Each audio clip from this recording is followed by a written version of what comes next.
বড় শিন উচ্চারিত হতো। সব সাহাবায়ে কেরাম বলেন হুজুর ভুল আজান দেয়, আজান দিতে দিবেন না। কে দেবে আজান? আজান দাও। তৎকালীন যুগে শিক্ষিত বলে প্রমাণিত হলো আমির হামজা রাদিয়াল্লাহু তাআলা আজান দেবেন। বলুন সুবহানাল্লাহ। আমার জওয়ান যুবক সোনা মানিকেরা, আমার নবী পাকের সাহাবী আযান দিয়েছেন বাবা।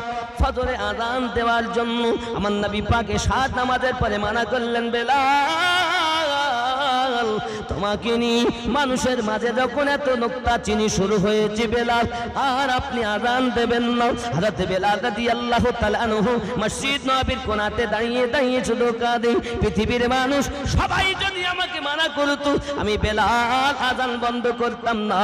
যেহেতু আমার নবীজি মানা করেছেন আমি বেলাল আর আযান দিতে পারি না। শুধু বেলাল কান্দে। আব্বা আমার সোনা মানিকেরা, ফজরের সময় হয়েছে এরকম মনে করে এসে আযান শুরু করে দিয়েছেন। হযরত আমির হামজা রাদিয়াল্লাহু তাআলা আনহু আযান দিয়েছেন। বন্ধুরে আযান দেওয়ার পরে মুসল্লি সব এসে উপস্থিত হয়ে গেছেন। যত বাবা সময় যায় তত আর অন্ধকার হয়ে যায়। জোরে বলে সবাই বসে বসে দেখতেছে। এখনকার মতো ঘড়ি তো তখন ছিল না বাবা। তখন তারা দেখে কাঠি মেপে সূর্যের আলোতে নামাজ হতো। সুবহানাল্লাহ। আমার বন্ধু বাবাজি সোনা মানিকেরাও, এখন দেখা যায় অন্ধকার আরো নেমে এসেছে। সবাই বলছে হয়তো আপনি অগ্রিম আযান দিয়েছেন, আবার দেন। সুবহানাল্লাহ। কি দেন? কি দেন? আবার দেন।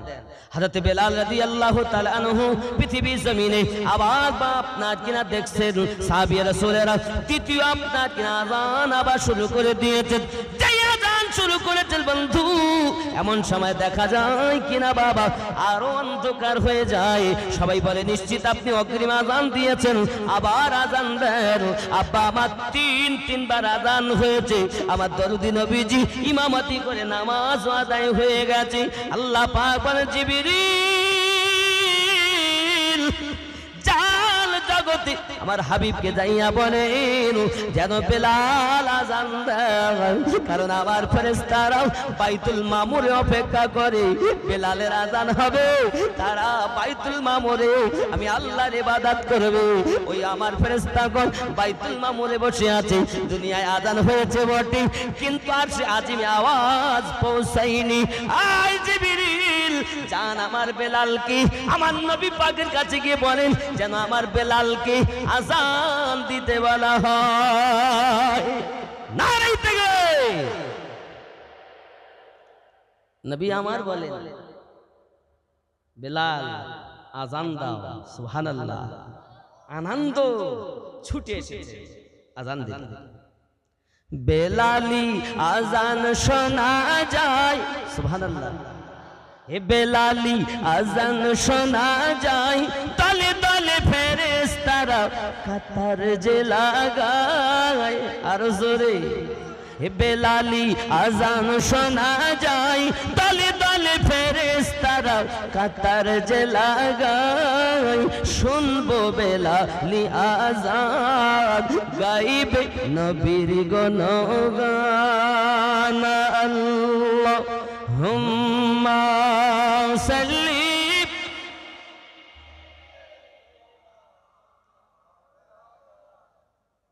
ওয়া আলা আলি সাইয়্যিদিনা। আব্বাজি আমার মহাব্বত ছিল, বাবা আমার সবথেকে বেলাল রাদিয়াল্লাহু তাআলা আনহুর বেশি। আব্বা আমার এখানে অক্ষর উচ্চারিত হয়েছিল, কিন্তু মহাব্বতের বাজারে বেলালের মতো মহাব্বত ছিল না। প্রেম লাগলো। কি লাগলো? ভালোবাসা। সবকে দুনিয়ায় ভালোবাসেন, সবার থেকে বেশি আমার নবীকে ভালোবাসেন, তারপর লাভ। যুবক বেলাল রাদিয়াল্লাহু তাআলা আনহু মনের আনন্দ আযান শুরু করেছেন। এখন যদি বেলাল একটি শিন বাদও দেন অসুবিধা আছে? যিনি হলেন মুআজ্জিনে আযম, পৃথিবীর সর্বশ্রেষ্ঠ মুআজ্জিন হযরত বেলাল রাদিয়াল্লাহু তাআলা আনহু। জোরে বলেন সুবহান। আপনি আমি আজান দেই, কিন্তু আমাদের আজান তো আল্লাহর দ্বারে কবুল হয়নি, কিন্তু বেলালের আজান কবুল হয়েছে। আল্লাহই তো খবর পাঠিয়েছেন, ওহী পাঠিয়েছেন আমার রাসূলের কাছে।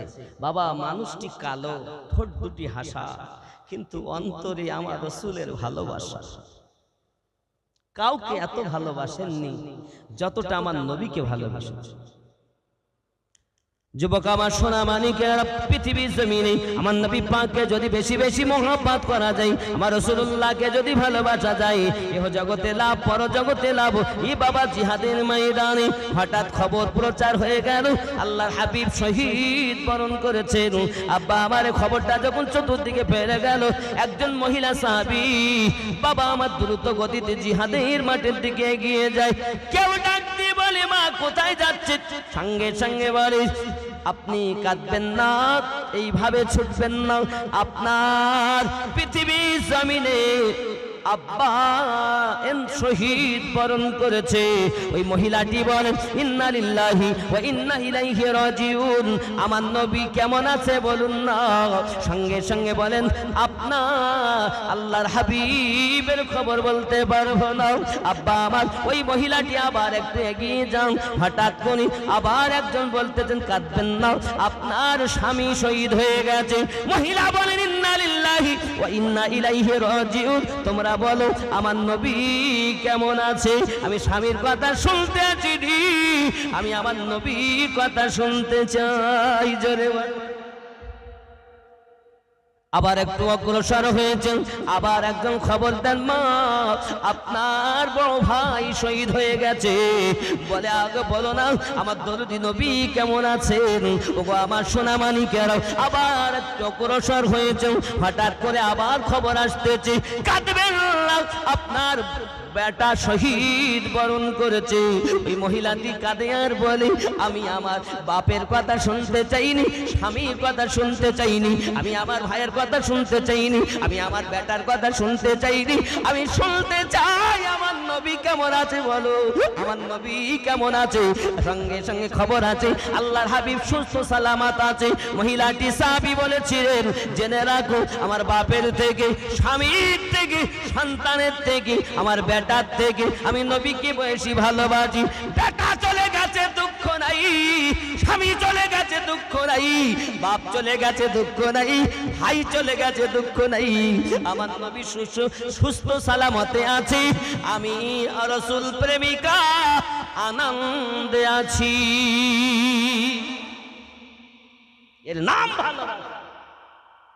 আর আমরা নবীকে ভালোবাসি, নামাজ পড়তে যাই, রাসূলকে ভালোবাসি, দাড়ি কাটা বন্ধ দিতে পারলাম কাজ হবে? এলে নতুন দলে গিয়ে নাম লিখতে হবে কেন? আমরা পুরাতন দলে থেকে নবীকে চিনব, পুরাতন দলে থেকে আল্লাহর ইবাদত করব, ঠিক কি না?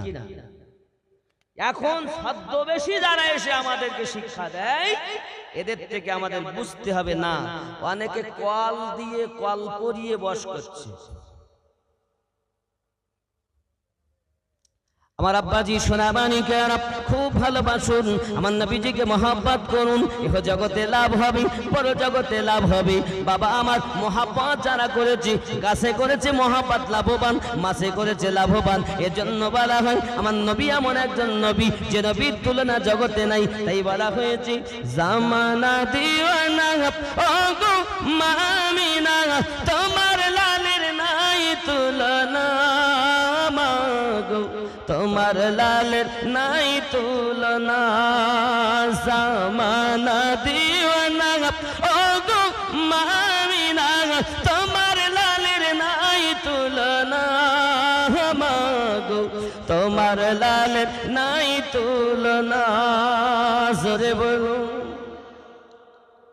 হঠাৎ করে মায়ামিনা দেখতে যেন পায়, ছেলের নূরে সারা জগৎ আলোকিত হয়। আদব সহকারী নূর নবীজিকে ঘিরে, আদব সহকারী নূর নবীজিকে ঘিরে, নূরের দোল নাই দোলাই মাগো তোমার লালের নাই তুলনা সামানা দিওয়ানা জোরে বলুন না ঘুমাচ্ছে বিরানি তাবারক করিস না তাবারক হচ্ছে বিরানি কিন্তু আপনাদের আওয়াজ নেই ব্যাপার কি নারে তাকবীর হয় ভাই হয়নি বলা নারে তাকবীর একটু গালি আর একটু লাগে নারে তাকবীর যত ভলিউম আছেন জোরে দেন নারে তাকবীর নারে রিসালাত মুজাদ্দিদে জামানের সিলসিলা মুজাদ্দিদে জামানের সিলসিলা নারে তাকবীর উচ্চারবে লা ইলাহা লা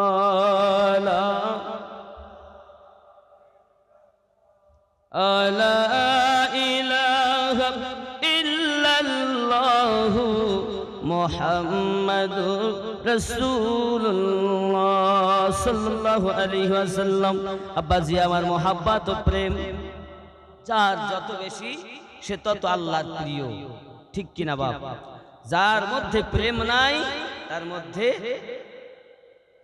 কিছু মসজিদ ভর্তি মুসল্লি কিন্তু প্রেম নাই যার অন্তরে যত বেশি যারা প্রেম করে তারা রাসূলের দরুদ পড়তে ত্রুটি করে কিয়াম করতে সালাম পড়তে দোয়া করতে কোন জায়গায় ত্রুটি করে না কারণ তারা প্রেম করে যারা ভালোবাসে তারা ছোট হলেও নেকির কাজ বাদ দিতে চায় না আর যারা প্রেম করতে চায় না ওরা বলে যেগুলো খুব প্রয়োজন সেইগুলো করো যেগুলো প্রয়োজন নাই করার দরকার নাই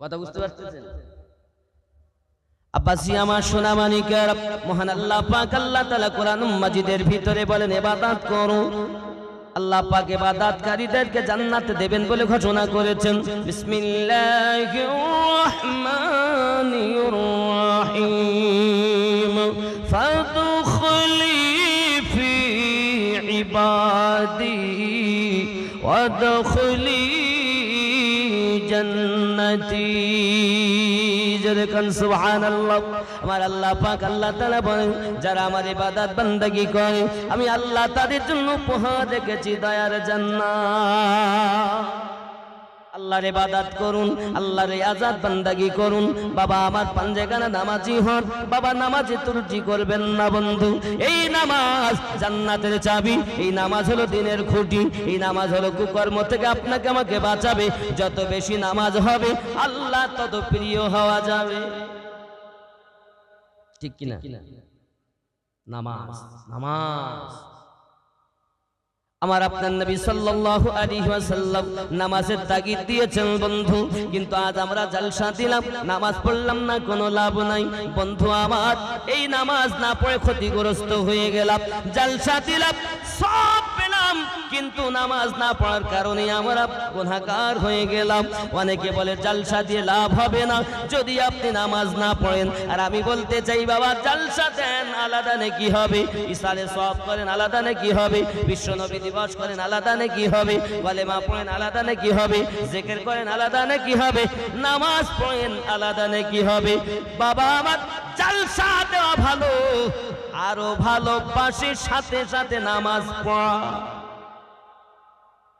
ঠিক না ওরাই হলো চোর যারা বলে নামাজ না পড়লে তখন জলসা হয় বলে না চোর বলো যেটুকু ইবাদত আপনি করবেন তা সব হবে নেকির কাজ জলসা দেওয়া নামাজ পড়া কিন্তু ভালো হয় খুব ভালো হয় উত্তম হয় এগুলো হলো নফল ইবাদত আর ওটা হলো ফরজ আইন নামাজ কোন মতে অপরিহার্য ওই ইবাদত এই জলসা যদি আপনি না দেন গুনাহ হবে না কিন্তু নামাজ যদি না পড়েন আপনি গুনাহগার হবেন কথা বোঝা যায় না ব্যবহারটা এইখানে আর নামাজ না পড়লে তো কিচ্ছু চোর কোথাকার শুধু অপব্যাখ্যা ওগো আমার জওয়ান যুবক, আরো কিছু মৌলবি বা দেখবেন বলবে কিছু কিছু মানুষ আলেম জাহান্নামে যাবে।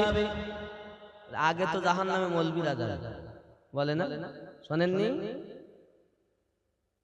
আমি আমিনুদ্দিন বুঝাতে চাই বন্ধু, ভালো নাও লাগতে পারে আপনার ভিতরে, তবে আমি বলি বাবা আমার মুক্ত কণ্ঠে আপনারা শুনুন, এই যুবকেরা আমার, আলেম কখনো জাহান্নামে যাবে না, হাফেজে কোরআন কখনো জাহান্নামে যাবে না, কাবার হাজি কখনো জাহান্নামে যাবে না। কিন্তু বন্ধু আলেমের খাতা থেকে যদি ওর নাম কাটা যায় জাহান্নামী হবে, হাফেজে কোরআনের খাতা থেকে নাম যদি কাটা যায় সে জাহান্নামী হবে, হাজির খাতা থেকে নাম যদি কাটা যায় অবশ্যই জাহান্নামী হবে। আপনি যাকে আলেম বলছেন ভালো করে বিচার করে দেখুন ও আলেম আছে কিনা। আলেম জাহান্নামে যায় না, হাজি জাহান্নামে যায় না, হাফেজে কোরআন জাহান্নামে যায় না, মুফতি জাহান্নামে যায় না। এ বন্ধু নাম কাটা গেলেই যাবে, শুধু অপব্যাখ্যা করবা চার দোকানে বসি, খেয়াল করবে না। আলেম কে বলেছে জাহান্নামে যাবে? নামাজি জাহান্নামে যায় না, নামাজি তো জান্নাতি। সুবহানাল্লাহ বলে। নামাজি কে বলেছে জাহান্নামে যাবে? আসলে ও নামাজ যদি সাধু না হয়ে সাধু সাজে তাহলে ও জাহান্নামে যাবে। ওগো আমার জওয়ান যুবক সোনা মানিকের, ব্রেনের ভিতরে পরিষ্কার করে শুনুন, অনেকে ছেলেরা নামাজ পড়ে তো মেয়েরা পড়ে না, মেয়েরা পড়ে তো ছেলেরা পড়ে না, মানে মা পড়ে তো বাপ পড়ে না, বাপ পড়ে তো আপনার কিনা মা পড়ে না, এরকম আপনার ঘরে ঘরে দেখা যায়।